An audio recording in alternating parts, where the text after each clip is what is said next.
नमस्कार। मैं कमलेश कबीर आपका एक बार फिर स्वागत करता हूं इस नए एपिसोड में।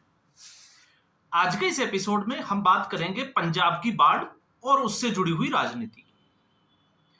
पंजाब में इस वक्त बड़ी भीषण बाढ़ जो है वो आई हुई है और पूरा देश जो है वो उसको देख रहा है। लगातार जो है वो देश ही नहीं दुनिया जो है वो दुआएं कर रही है कि किसी भी तरीके से इस समस्या से निजात मिले। दूसरा, लोग जिस तरीके से निस्वार्थ भाव से सेवा में लगे हुए हैं वो भी अपने आप में काबिले तारीफ है। लेकिन उससे ज्यादा सोशल मीडिया पर रातों रात स्टार बनने के लिए और सांप्रदायिक वैमनस्य जिसको हम कहें उसको बढ़ाने के लिए कुछ ऐसे लोग भी जो है वो तत्पर रहते हैं जिनको ऐसी त्रासदी के समय भी जो है वो राजनीति सूझती है। अब मैं ये क्यों कह रहा हूं, क्योंकि पंजाब में इस बाढ़ को लेकर जिस तरीके से केंद्र सरकार के ऊपर आरोप लगाए जा रहे हैं, क्योंकि कुछ तो इस तरीके की भी हवा बनाने की कोशिश की जा रही है कि ये बाढ़ जो है वो आई ही प्रधानमंत्री नरेंद्र मोदी के चक्कर में। अब आप सोचकर देखिए, और उससे भी ज्यादा अगर हम बात करें तो जिस मीडिया की हम बात कर रहे हैं, जो अपने आप को प्रो बीजेपी मीडिया कहता है या हम कहें कि राष्ट्रवादी मीडिया कहता है, जरा हम उसको भी थोड़ा सा जो है वो गौर फरमा लेते हैं। इस वक्त उनका कंटेंट देखिए। कंटेंट क्या है? क्योंकि पीएमओ की तरफ से खबर यह आई है कि 9 सितंबर को प्रधानमंत्री नरेंद्र मोदी अमृतसर, पठानकोट और गुरदासपुर उस क्षेत्र का दौरा करने वाले हैं। तो इसको लेकर जो है वो एक बड़ा ही, जिसको हम कहें कि बहुत गंदा सा नैरेटिव बनाकर, एक जिसको रहम शब्द मुझे लगता है कि जो कि नहीं करना चाहिए, और प्रधानमंत्री नरेंद्र मोदी से रहम या भीख मांगने का, या मैं कहूं कि रहम का तो कोई सवाल ही खड़ा नहीं होता। क्यों नहीं खड़ा होता उसका कारण भी मैं बता देता हूं। उसका कारण यह है क्योंकि वो पूरे देश के रिप्रेजेंटेटिव है, पूरे देश के प्रधानमंत्री है, किसी अकेले राज्य के प्रधानमंत्री नहीं है वो। और जिस तरीके से बाकी राज्यों पर प्रधानमंत्री नरेंद्र मोदी का अधिकार है, ठीक उसी तरीके से पंजाब के ऊपर भी है। तो ये पंजाब का हक बनता है। और मुझे तो यह लगता है कि 9 सितंबर क्यों, इससे पहले जो है वो पंजाब का दौरा अभी तक हो जाना चाहिए था। हालांकि केंद्र सरकार की तरफ से कृषि मंत्री जो है वो जमीनी स्तर पर पंजाब में जहां बाढ़ प्रभावित इलाके हैं उनके दौरे पर पहले से ही उतरे हुए हैं। लेकिन फिर भी, क्योंकि सीधे शब्दों में हम कहें तो इस वक्त सीधे तौर पे टारगेट है नरेंद्र मोदी, और नरेंद्र मोदी 9 सितंबर को दौरा भी करेंगे। और आप धैर्य रखिए, विश्वास भी रखिए कि पंजाब के लिए स्पेशल पैकेज की घोषणा भी होने वाली है। तो फिर इस तरीके का माहौल क्यों बनाने की कोशिश की जा रही है? एक कारण जो सबसे बड़ा है वो ये है क्योंकि अगर प्रधानमंत्री नरेंद्र मोदी कुछ कर देते हैं तो फिर इनकी राजनीति, जो बाकी दल है, राजनीतिक दल, उनकी राजनीति कमजोर पड़ जाएगी। और इस रेस में कौन जुड़े हुए हैं? एक कांग्रेस पार्टी और दूसरी आम आदमी पार्टी। आज आम आदमी पार्टी भले ही जो है वो प्रधानमंत्री नरेंद्र मोदी, क्योंकि इस वक्त हरपाल सिंह चीमा का एक स्टेटमेंट आया है कि प्रधानमंत्री मोदी पंजाब इसलिए आ रहे हैं क्योंकि उन्होंने फोटो सेशन करना है। तो अगर इनसे कोई ये पूछे कि आपके विधायक जो है वो बागी तेवर में क्यों है इस आपदा के बाद, वो अपनी सरकार को क्यों कोस रहे हैं? आपका अरविंद केजरीवाल जो 8 फरवरी को दिल्ली का विधानसभा चुनाव परिणाम आने के बाद में पंजाब में रुका हुआ था, और उससे भी बड़ा सवाल यह है कि वो पंजाब के हेलीकॉप्टर से बाकी राज्यों में चुनाव प्रचार करने जा रहा था। तब यह सवाल आम आदमी पार्टी ने क्यों नहीं उठाया? क्योंकि अगर केंद्र का हक नहीं है, और हक का मतलब यह नहीं है कि पंजाब के ऊपर हक है, हक का मतलब यह है पंजाब का हक है कि केंद्र सरकार को पंजाब के लिए स्पेशल पैकेज देना ही पड़ेगा किसानों के लिए। लेकिन सवाल ये आते हैं कि ऐसी त्रासदी में ऐसे लोग जो इस तरीके की राजनीति करते हैं, और भुगतना किसको पड़ता है, हमारा जो है वो इस एपिसोड में उसको लेकर हम चर्चा कर रहे हैं। तो सबसे पहले जो प्रधानमंत्री नरेंद्र मोदी के दौरे को लेकर, या हम कहें कि जो प्रो बीजेपी अपने आप को बताते हैं, उनको मुझे लगता है कि अपनी भाषा पर तो थोड़ा सा जो है वो संयम रखना चाहिए और उसके बाद में नपी तुली बात करनी चाहिए।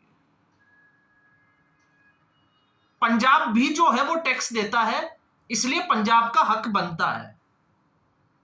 और दूसरा, मैं ऐसा इसलिए कह रहा हूं क्योंकि मैं खुद पंजाब में अभी हूं, पंजाब से मैं जुड़ा हुआ हूं और पंजाब में मैं रहता हूं।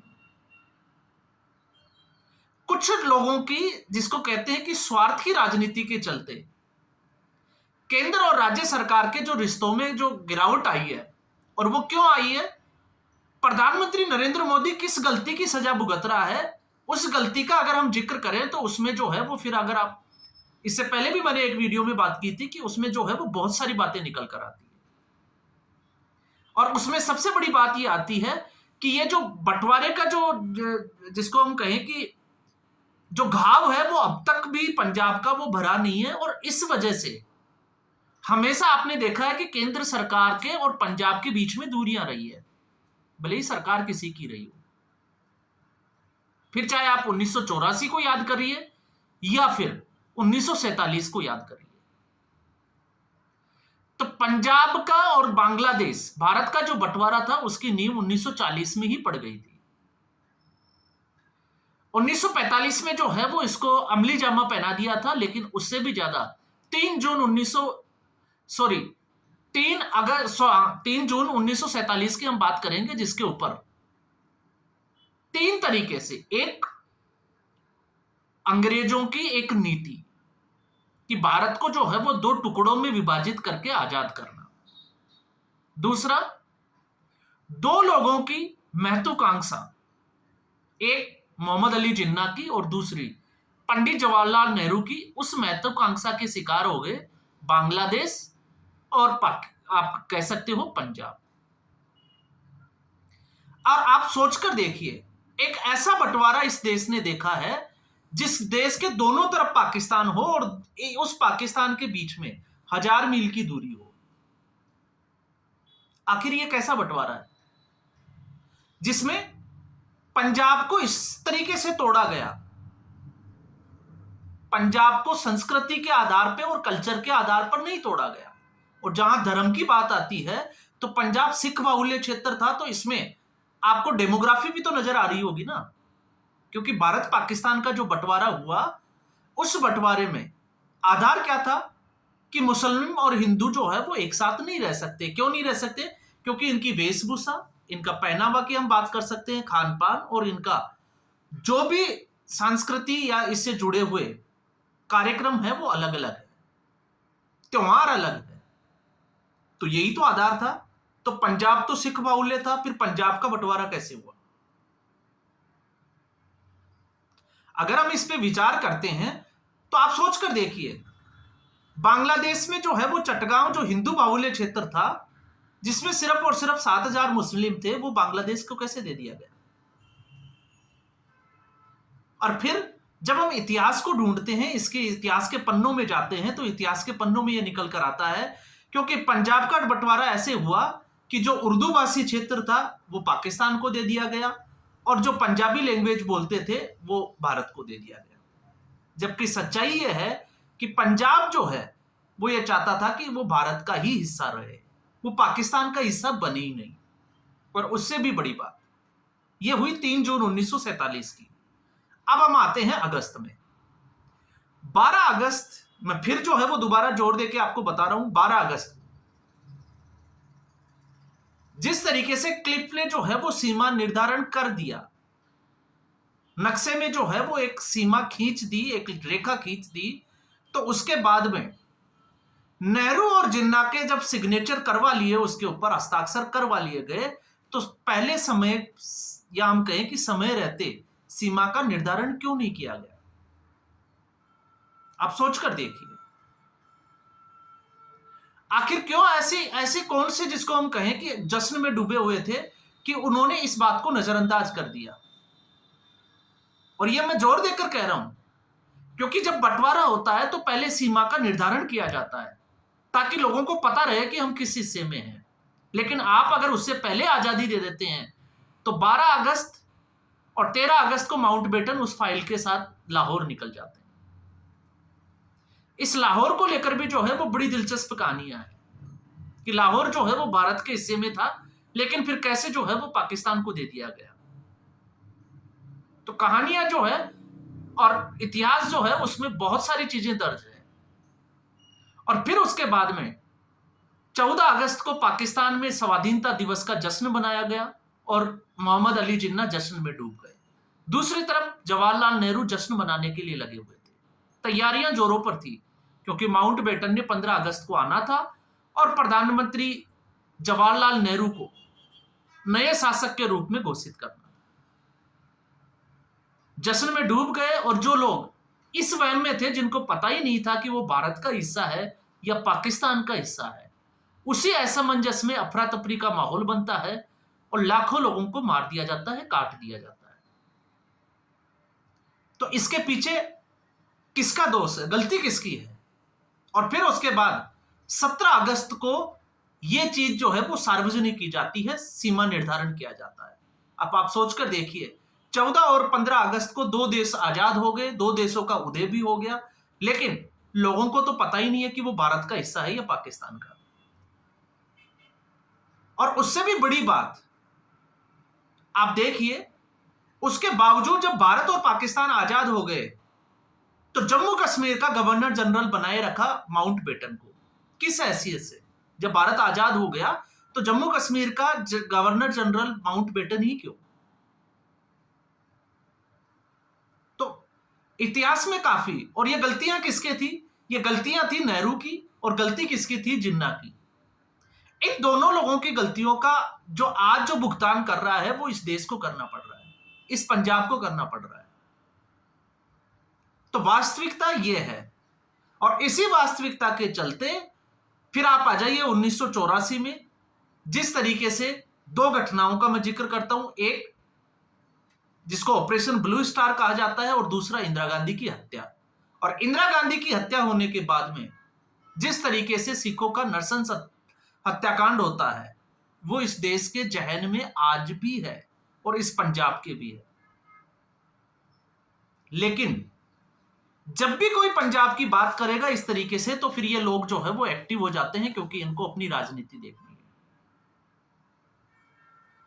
तो प्रधानमंत्री नरेंद्र मोदी इससे पहले भी आए थे, उनका रास्ता रोका गया था, और अब भी। अब जो लोग ये कहते हैं कि अब तक क्यों नहीं आए, तो प्रधानमंत्री का अपना एक प्रोटोकॉल होता है। वो आएंगे, हवाई मार्ग से आएंगे, इसके अलावा मौसम कैसा रहेगा उसको देखा जाएगा, फिर उनकी सुरक्षा, और फिर उसके बाद में पंजाब का दौरा होगा।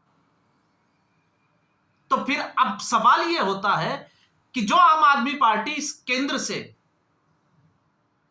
पैसा जारी करने की मांग कर रही है वो इसका विरोध क्यों कर रही है? और इससे पहले वीडियो में मैंने बात की थी, अभी कहां है किसान आंदोलन के वो अगुवाई करने वाले, ड्राई फ्रूट खाने वाले नेता? क्यों वो ग्राउंड लेवल पे जो दिल्ली की सड़कों पर अराजकता फैलाने के लिए 3 से 5 लाख ट्रैक्टर जो है वो उतार सकते हैं, तो आखिर वो मैदान में क्यों नहीं उतरे? उनके मुंह से एक शब्द कैसे निकला? वो राजनीति करने के लिए किसानों के नाम पे पश्चिमी बंगाल चले जाते हैं, वो महाराष्ट्र में चले जाते हैं, वो देश के किसी भी कोने में चले जाते हैं, लेकिन पंजाब के जिस पंजाब के किसानों की वजह से उन्होंने अपने राजनीति की रोटियां सेकी, अपनी महत्वाकांक्षाएं पूरी की, अब वो कहां है? और फिर उससे बड़ी बात, आज जब पंजाब के ऊपर इतनी बड़ी समस्या है किसानों की, स्पेशली मैं बात करूंगा किसानों की, तो किसान जब इस समस्या से जूझ रहे हैं तो उसका जिम्मेवार कौन है? 2017 में प्रधानमंत्री फसल बीमा योजना का जो है वो लागू हुई पूरे देश भर में, लेकिन इसको पंजाब में लागू नहीं होने दी। और प्रीमियम क्या था? 2% जो है वो खरीफ की फसल, 1.5% रबी की फसल और 5% जो है वो हॉर्टिकल्चर। लेकिन उस वक्त ना कांग्रेस पार्टी ने इसको लागू होने दिया और ना उसके बाद में आम आदमी पार्टी। और आम आदमी पार्टी के तर्क तो इसके पहले ही वीडियो जो मैंने बनाया उसमें भी दिए, क्योंकि आम आदमी पार्टी का तर्क यह था कि वो किसी पंजाब की जो कंपनी होगी उसको जो है वो इस तरीके का काम देंगे। तो अगर आज उस बीमा योजना अगर पंजाब में लागू होती तो मुझे नहीं लगता कि इतनी समस्या होने वाली थी। फिर भी केंद्र सरकार, आप देखिएगा और इंतजार करिएगा मेरी इन बातों का, आने वाले समय में बहुत अच्छा पैकेज जो है वो केंद्र सरकार देगी। ऐसा कोई भेदभाव होने वाला है मुझे दिखाई नहीं देता। लेकिन ये जो दूरियां जो लेकर आ रहे हैं लोग, जो अलग मानसिकता के लोग हैं, मुझे लगता है कि ऐसी अफवाहों पर ऐसे लोगों से बचना चाहिए। फिर चाहे वो उस तरफ के मीडिया वाले हो या फिर इस तरफ के मीडिया वाले हो। तो उस तरफ के मीडिया वालों का जो दर्द है वो दर्द आप समझ सकते हैं, क्योंकि 2014 के बाद में नरेंद्र मोदी सत्ता पर काबिज है और मौका ही नहीं मिल रहा विपक्ष को अपने कर्मों के कारण। और इस तरफ वाले जो लोग ये कहते हैं कि पंजाब रहम मांग रहा है, नहीं, आप भी गलत बोल रहे हो। पंजाब का भी उतना ही हक है जितना गुजरात का है, जितना राजस्थान का है और जितना मध्य प्रदेश का है। और ये हक प्रधानमंत्री को पूरा करना पड़ेगा। तो इसलिए इस तरीके की भाषा का मुझे लगता है कि ऐसी त्रासदी के समय बात नहीं करनी चाहिए। तो इस एपिसोड में फिलहाल इतना ही। उम्मीद करूंगा वीडियो एपिसोड आपको पसंद आया होगा।